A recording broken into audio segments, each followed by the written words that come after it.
Fondée au 7e siècle sous l'empire du Ghana, la ville de Oualata. Aux portes du Sahara, elle accueillait les caravanes de sel que l'on échangeait ensuite contre l'or du Soudan. Jumelle de Tombouctou au Mali voisin, elle a inspiré le réalisateur mauritanien Abderrahmane Sissako. Il y tourne une partie de son film Timbuktu qui raconte en 2012 l'occupation de la ville par des djihadistes. On est resté 3 mois avec la figuration, qui était une figuration malienne que nous sommes allés chercher dans différents endroits ici, à Nema, qui est à 80 km de piste d'ici, et surtout à Mbera, où il y a une population malienne et réfugiés qui sont. 10 ans après, l'enfant du pays retrouve les rues de Oualata, classées au patrimoine mondial de l'UNESCO. Voilà, c'est cette rue qui est une des plus belles rues pour moi du monde. Un centre historique encore habité qu'il a décidé de faire connaître en participant à sa réhabilitation.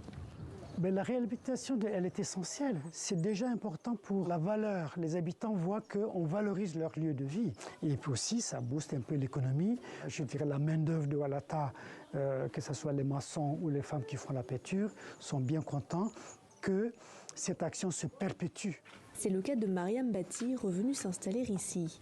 Chaque année, après la saison des pluies, elle décore l'intérieur des maisons avec ses dessins. Une activité dont elle vit aujourd'hui. J'utilise cette argile que je mélange à de la gomme arabique. L'ensemble de la fenêtre là me rapporte 10 €. Une tradition perpétrée par les femmes. Taya, sa grande sœur, lui apprend la technique de ces gravures qui font la particularité de Oualata. Ces dessins viennent de nos ancêtres d'Andalousie et cette technique est transmise de génération en génération par les habitants de Oualata qui continuent de la pratiquer. C'est une tradition à laquelle nous sommes attachés. Mais la cité millénaire est aussi une ville de savoir.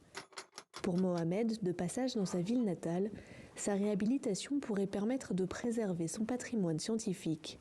Vous voyez une zone qui est très connue de Oualata qui s'appelle Gdenou. C'était le centre scientifique de la cité de Oualata au Moyen-Âge. Mais côté restauration, il reste encore beaucoup à faire. Vous avez les maisons des grandes érudites de Oualata, de 17e, 18e siècle. Et donc là, on voit quasiment que des vestiges. Ce sont des maisons qui ont été abandonnées, il n'y a plus personne. À 1400 km de la capitale, l'ancienne destination touristique peine à se développer. Depuis une dizaine d'années, la zone reste classée rouge par la France, malgré les efforts sécuritaires déployés par les autorités mauritaniennes.